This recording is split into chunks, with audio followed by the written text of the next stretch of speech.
Warning, the following epic M14 footage may cause the following: negative KDs, rage quits, dashboarding, herpes, crabs, syphilis, scabies, chlamydia, diarrhea, gonorrhea, spermatoria, and grizz powers. What's going on, guys? I just wanted to give you a quick heads up about the video you're about to be watching. Some great M14 footage, as you can tell from the intro put in. I'm playing with my buddy SergeantMerrell. Me and him are rocking the M14s. I start off the gameplay with an MP5 only because I need to get that B flag, but as soon as I get that B flag, you're going to see me switch over to the M14. Stay tuned for some great gameplay and a good story about my life. Wow, this is just amazing. In 1 week, I've gone from 3 to 111 subscribers. When I started prepping for YouTube, I told myself in the first few weeks I'd be lucky to even get 50 views on a video. But my first commentary almost has 500 views. It's incredible, guys. Thank you. The support each and every one of you has shown me makes me feel a little tingly inside. It kind of reminds me of my first middle school dance, except for this time I'm not dancing with the nerdy girl with braces. Hell, I'm running around jumping from hot girl to hot girl, and they all want a piece of this hot aphotic action. But truthfully, guys, my life's always been the other way around. I was the nerdy kid dancing with the hot girl because she couldn't get a decent looking date for the dance. Finally, the tables have turned around. You'll find a lot of people who say, there's no such thing as a magic pill for success in life. Well, there is. It's this thing called confidence. Confidence is a great cornerstone to a great life. We're going to take me, for example. Right now, I'm 21 years old, and with what I would call a smoking hot girlfriend, and a really great life. And we'll rewind, say 5 years ago. I was the band geek who would eat lunches in the band room because I was too scared to socialize with my peers. And guys, I was only shooting myself in the foot at this point. Sophomore year of high school, I missed out on a great chance to date one of the cutest, hottest girls. Katie Jones. Her name was Catherine Jones. Gosh, she was just adorable. And I missed out because I didn't have the confidence to ask her out. She was in my PE/gym class, and we spent all year writing letters to each other. The first few weeks, I kind of wrote her a letter. I was like, hey, you know, because she sat right next to me, and we're just passing notes back and forth. And after a couple weeks, she started switching to pink paper. And I was like, oh, pink paper, all right, moving up in the world. And then she started drawing little hearts and smiley faces and just little things. And I got freaked out. It scared me, guys. I got too nervous to make a move, and I lost her. And that's something I don't want you guys to repeat. I want you guys to have confidence. I want you to feel like you can ask that girl out. Don't feel like rejection is the end of the world. You're going to get rejected plenty of times in life, whether it be for girls, promotions, anything, you know. It's going to happen. Rejection is a part of life, but you have to learn to move on with it. So we're going to fast forward to 2 years ago, after the start of my senior year. I walked into that year of high school with a goal, and that goal was to be more confident. So I started sitting at lunch with the preps, the jocks, the cheerleaders. Heck, I even started eating lunch with what we'd call the nerdy kids, the drama kids, even my fellow band kids, you know? And I just started talking to them. I got to know some of them really well, especially the preps and the jocks, and they started to realize, hey, this nerdy band kid, he's not that half bad, you know? That Aphotic kid, yeah, you know, he's kind of cool. And I fed off that feeling, and I used it to grow and strengthen myself as a person. And by the end of the year, I felt like one of the most popular kids in school. And in reality, I probably wasn't. But it doesn't matter because it depends on how confident you are. And I felt that I was confident enough and I was strong enough that I was on top of the world. And that leads me to my next story. Jump to my senior year prom, May 3rd, 2008. The only reason I'll remember the date is because it was my 18th birthday, and that's kind of a special day, I guess. So there was some drama leading up to it and some issues the night of prom. All you really need to know is that an old ex of mine, Erica, went with our group, and she was actually the date to my friend Renee. So we rented out a huge stretch limo, and there was 20 of us packed into this little thing, driving up I-95, going into Washington, D.C., blasting techno music, and prom was actually in the middle of this hotel, like fancy hotel in D.C. It was real nice.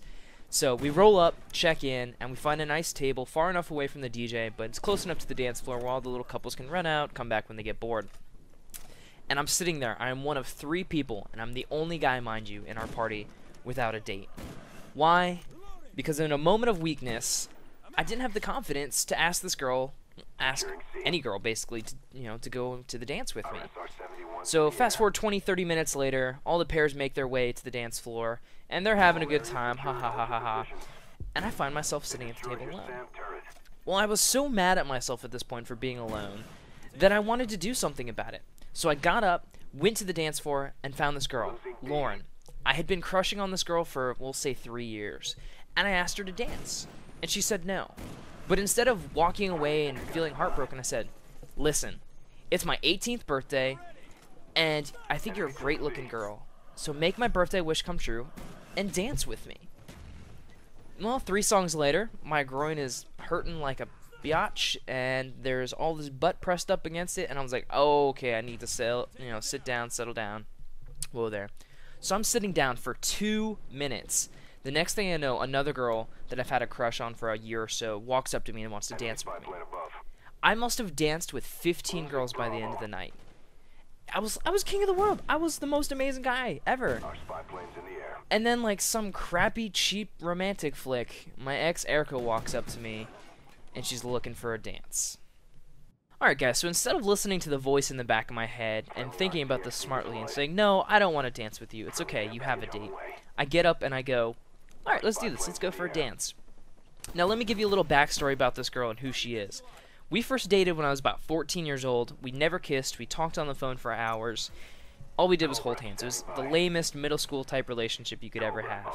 But this girl has a smoking hot body. She's, got huge boobs, a small, skinny, curvy waist, nice big butt, short brown hair, blue eyes, gorgeous, gorgeous girl. Well, after she broke up with me after about 2 months, the next week she starts dating my best friend, and he had his birthday party. And I had to sit there and watch them make out in front of me at his birthday party. And I want you guys to keep that in mind for this next part of the story.